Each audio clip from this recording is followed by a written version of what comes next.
Good morning, good evening, hello and welcome. It's your boy B91 and today I want to talk about a thing called anchoring. So you say you wanna get away. We don't need a plane, you'll be your escape. Alright guys, so before I start I want to mention that I'm going to be releasing some story style videos about my experiences in the past with being ill.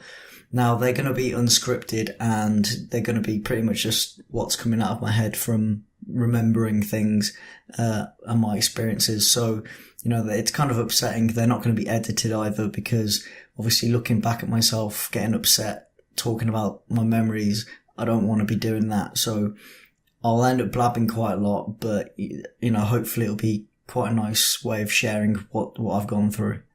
Alright guys, so back to this video. What I want to talk about is something that's really badly affected me regarding anxiety and depression.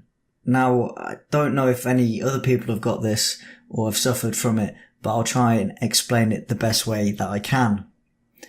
So, I call it anchoring because it's a sensation of being sunk in and stuck in one position.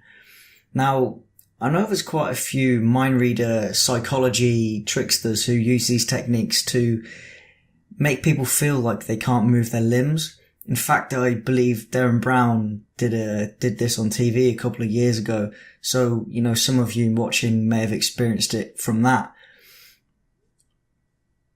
So how I try to explain my own personal effects of anchoring is that I'll wake up totally lacking in energy and I can't seem to get up. You know, I can't even move. My limbs are physically sunk into my bed as if they're being pulled down by a heavy weight. As I've mentioned before, psychology tricksters try to use certain techniques to make people believe that they can't move their limbs. Now, this obviously shows that it's in someone's head, you know, it's in the person's head and it's what they believe. Now, as I've mentioned, I'd like to say that I'm a positive and motivated person, but, you know, anchoring hit me pretty damn bad at uni. So to get work done, I ended up having to move my bed up to my computer so that I just literally had to move my arm to turn my computer on and so I can get through the day and start getting work done.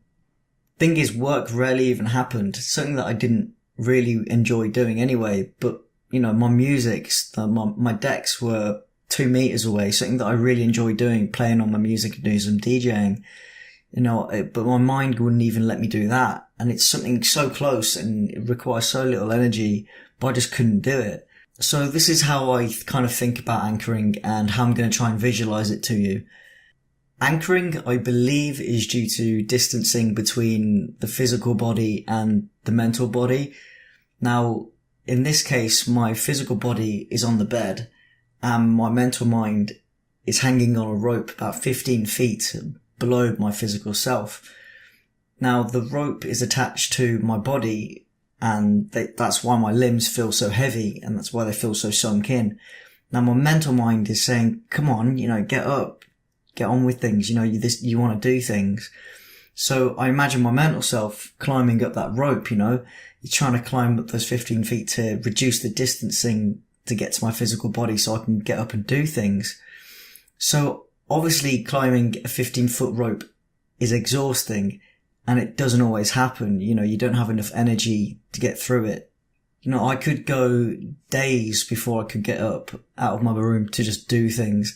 But eventually, you know, you do get enough energy to climb up that rope and become one with your body once again and, you know, reducing that distance between the mental mind and your physical body. And honestly, it's a horrible thing to happen and I wouldn't want anyone to feel like that. It's not nice at all.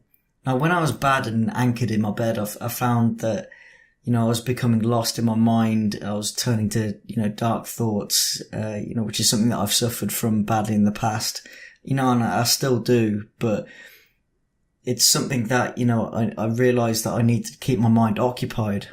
I probably stress the importance of being engaged with something to overcome some of the side effects of anxiety and depression, but I honestly believe it's something that will help. So I'll try and mention a few things that have helped me in the past and hopefully you can adapt it and change it to meet your own needs and hopefully it can help you.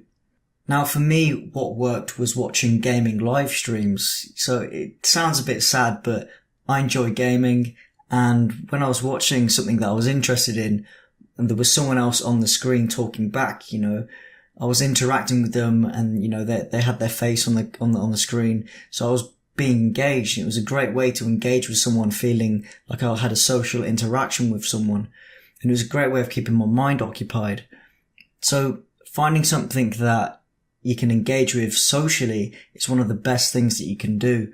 So if you have a friend that you can call, or FaceTime, if you can watch videos, if you're enjoying gaming streams like I did, then, just seeing someone and being engaged socially, or just being engaged in something, is great for you. If you can't do this, there are a few other things that can help. If you're really badly anchored and, you struggle moving your limbs, concentrate on moving, a small extremity, just, your fingertip, or, a facial feature, or your toe or something. If you can convince yourself that you can move just something small like that, then, move it from just moving your fingertip to moving your whole finger to moving your hand. Start spreading it that way. If you can move a bit of your face, then, you can, you can carry on moving, and it helps reinforce the fact that, something positive, and the fact you can move, you can get up, you can do things. So if you can spread it through your body just from starting on a really small part, then it can really help you. Knowing that you can move and continue to move reinforces the fact that you aren't anchored and you can beat it. Now, if you've experienced this, or you can feel yourself becoming distant, you can usually sense that you might end up having issues with anchoring. I would usually suffer it in the mornings, or whenever I've woken up from not being able to sleep and I've eventually managed to pass out. A great way of overcoming anchoring at this point would be to move your alarm clock away from you, put it by your bedroom door perhaps. So when it goes off, it suddenly wakes you up. You get that rush of adrenaline, and it will shock you to be able to get out of bed straight away and turn off the alarm. Now, the best thing to do after that is to get in a shower, or, splash cold water in your face, something that wakes you up. And then after that, you should be able to get engaged with something. Once you feel awake and can get engaged with something, that's when you're less likely to suffer from anchoring. Now, I can usually sense when I'm about to suffer from this, so I can put things in place, as I've mentioned, to stop it. My issue is that I don't sleep, so I lack energy nearly all of the time, which keeps me stuck in bed. So that's something that isn't as bad as anchoring, but it affects me a lot.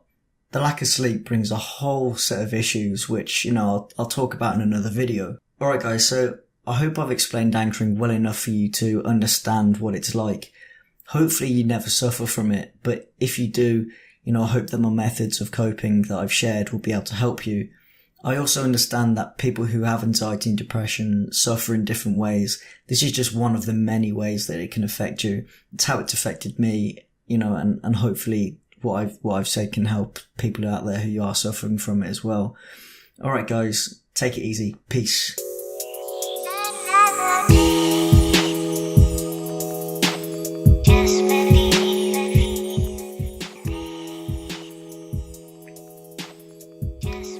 God damn, I've got an itchy forehead. Ugh.